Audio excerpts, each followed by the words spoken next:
Patriots 32, Browns 13. I don't have, I don't have a lot here other than the fact that Drake May continues to be a superstar. I think the Travion Henderson hive is starting to get a little bit of what they want. And you brought up the Browns in our pre-show that the Browns should trade Myles Garrett. I'm 100% with you. I mean, whatever they told Myles Garrett, and I remember watching the clip, and I forget what show he was on, but he was like, "Oh yeah, management told me their plan, and I'm on board." Well, I can't imagine this was the plan that he was relayed. I don't know. I mean, first of all, like I will say. I have a little bit of a difficult time having too much Myles is a great player, right? 5 sacks. Like, it's just a couple of plays that he made in this game were just out of this world. Like, one of one, no one else on the planet can do that types of plays. Right. Mm-hmm. So that's all acknowledged. I just don't think I don't think his timeline matches up with the teams anymore. Like the team is clearly retooling now. And so, like you've got some pieces in the draft that I think have a chance to be really good players. It's just a shame to see Carson Schlesinger go down on Sunday, but he's going to be, it looks like a great player for a long time for them. Mason Graham, Quinshon Judkins, Harold Fannin. It looks like they've got a good basis of a good base of young talent now coming out of that draft. They got 2 first-round picks next year. I just, by the time you get to the point where you're competing for a championship again, what's Myles Garrett going to have left is my question, you know? And I just don't think he turns 30 in December. I don't know that the timelines match up. And so then the question becomes, are you better off just trading him now? And maybe you get 2 first-round picks for him. And now all of a sudden you've got, what would it be? You're going to have 4 first-round picks or whatever the number would be, 5 first-round picks over the next 2 years, like an insane haul, not just to take care of quarterback, but to take care of a lot of other things. You mentioned like the kind of happy divorce between between Rodgers and the Steelers, right? And why that makes sense. This strikes me as something that could be that, right? Like if you're Detroit or Buffalo, would you trade for him right now? Oh. I mean, yeah. Now, the problem with Detroit would be that you then set the floor for the Aiden Hutchinson negotiation, right? So, like, you're going to have to pay him you're going to have to pay Aiden and what you paid Myles. But, I mean, if I'm Detroit, I would be very tempted to do that. You know what I mean? Like, if I'm Buffalo and I look where I'm at and I'm like, we're in a championship window. We've got a lot of good players here.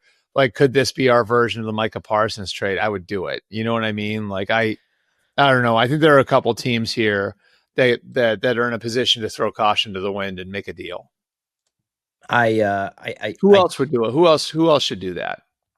I mean, that Myles Garrett is, I mean, not now, but I mean, when we were talking about this maybe 2 years ago, or even leading up to the contract, when he requested the trade, that was one of those where it's like, yes, I mean, every team should do this. But I mean, look at all across the board, right? If you're New England, you're 6-2. You have a rookie quarterback.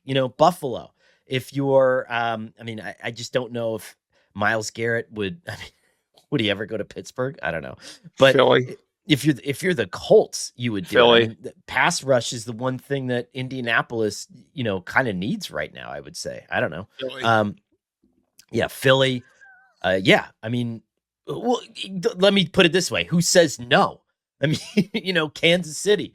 Sure. I mean, I could make an argument for for the Texans doing it, for the Buccaneers doing it, for the Commanders doing it, for the Cowboys doing it. So in the NFC, Tampa and the Rams both make sense.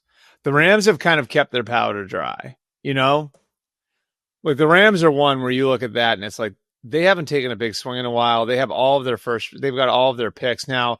They're so loaded in that area. They don't need to do it. They don't need to do it. That's the thing, is like the Rams, like you look at the Rams and it's like, that's the proverbial big swing team. But then you look at what they've already got and it's like Jared Verse, Byron Young, Kobe Turner, Braden Fisk. Like they don't need to do it. What's the line from The Departed? I mean, I'm obviously not going to. Does your defensive front just become so unstoppable if you do that, Yeah.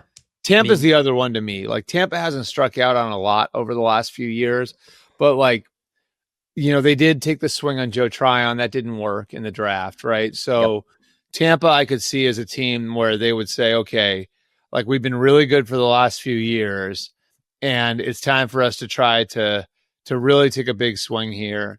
And they would make some sense. Detroit and Buffalo still are the ones that make the most sense to me, I right? mean, But someone will call, right?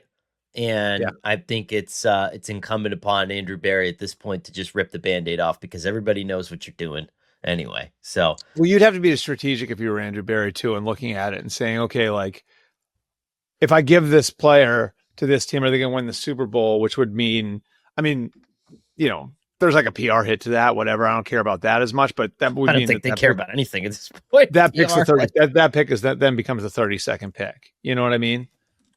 right.